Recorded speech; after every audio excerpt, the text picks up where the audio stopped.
Okay, so hi guys, it's another day, another video, another content. So yeah, before we start lang, if okay lang guys, magpa-subscribe sa mong channel.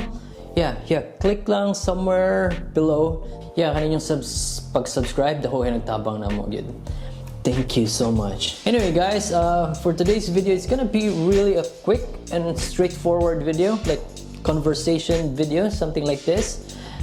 Kay, first of all, wakay ko magawas karon kapoy kay nakakuha kog second job yesterday. Then sakit ba kapoy yung lawas, so manang wakay ko gawas, arwas balay, feeling lazy.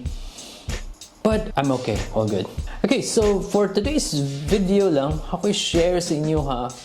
Ako lang niya personally, but I think si Celeste mo agree pa dani. Ako ang 5 nagustuhan ako sa Australia. Since living here for 4 years, yeah. First, nakilista na diri. Yeah, first ako naganahan gyud diri sa Australia is ang weather. Yeah, kay ang weather mo diri kay nindot. Sila'y kanang tugnaw, na sila'y summer, yeah, na sila'y spring. Ano ba? Sa Philippines kay wakay ko kasi kanang tugnaw jud kayo. Ang akong sa Cebu, may Cebu. So, yeah, ang naari to uwan, init, kana. But diri, ganahan ko sa tugnaw na part ba kayo, mag-jacket ka, ano ba? I don't know, cool lang siya ba? So, ganahan ko sa weather diri kay, na variations ba? I think siguro kay wala ko siya ma-experience sa Cebu. So, I think appreciate na ko ang weather diri. Wow. For a new experience ba? New experience. Next one is ang government system. Ganahan ko sa government system diri kay very kanang systematic kayo, paperless, na ba? Nanas computer tanan na ba? So just really nice. Yeah, dali kayo mag-process ka. Dali kayo. Yeah, dali kayo. So yeah, which is nice. Okay, so third, opportunities. Opportunities. Parang ako ang Sydney or ang Australia. I think Sydney siguro. I don't know. Parang ako lang niya kayo. Which is kami naman sa Sydney karon. Kuhaan siya ka ng land of opportunities. So, I think kasi ako sa Philippines, nagpuyo mi sa Cebu. Kabaw mo Cebu is, di ba, ang main capital sa Philippines kay Manila. Then next is Cebu. Then I think parang ako lang medyo ko kapuyog Manila. Manila is kanang dito dagan kay trabaho, kanang nadyo kwarta dito ba kung naka sa Manila. I think parang ako lang. So, first ay capital city ba sa country ba. So karon kami or ako first time din ako kanang nakapuyog isa ka country na nagpuyog mi sa capital. Like di mo siguro capital mo sa Australia is ang Canberra man, but Sydney mo sa big kanang city ba. Dagan siya opportunities good. Yeah, the example, if ganahan ka mag-business, naagid siya.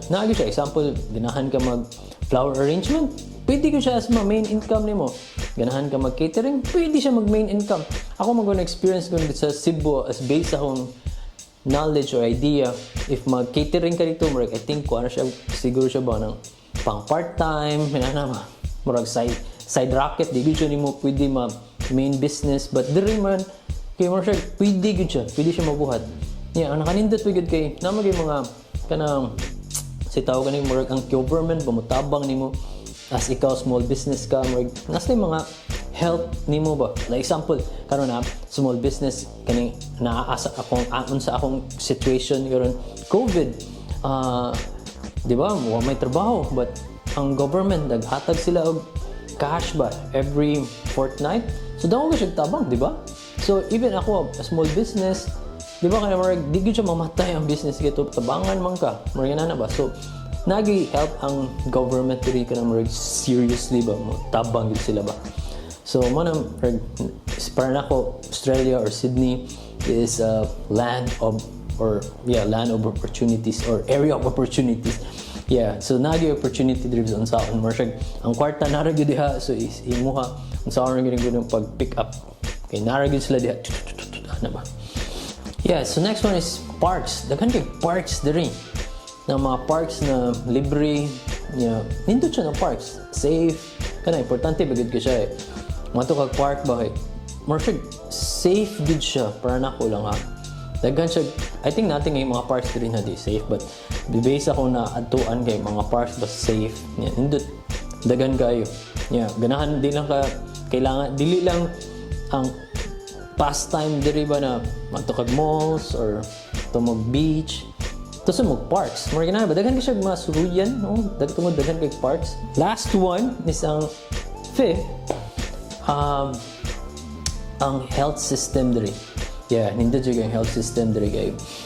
Ika nang tabangan mo kag kumasakit ka, dili ka maproblema sa bayranan nimo. Mura ka di ba? Mura atong thinking magud sa Philippines ba na if masakit ka, mura say ba pwede patya na lang ko kay wa koy kabayad, mura ginana ba.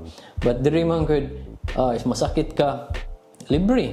Oh, na mga kuan sa government free, nami katong kaila dito na operation daw with brain tumor, something siyang head. But na pag-operation, libre. Oh, may nana. So, yeah, kana, di ba, imagine, kanindot na. So, muna ako mga 5.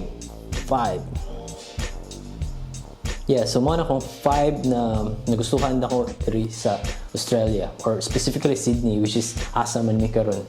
Ako lang nag-base ang experience sa Sydney kay, which is na magugusto sa Sydney lang kay mingan ko Australia niya.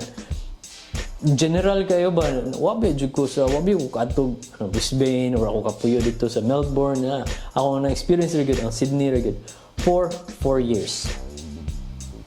Okay guys, so yeah, I hope this video is valuable to you.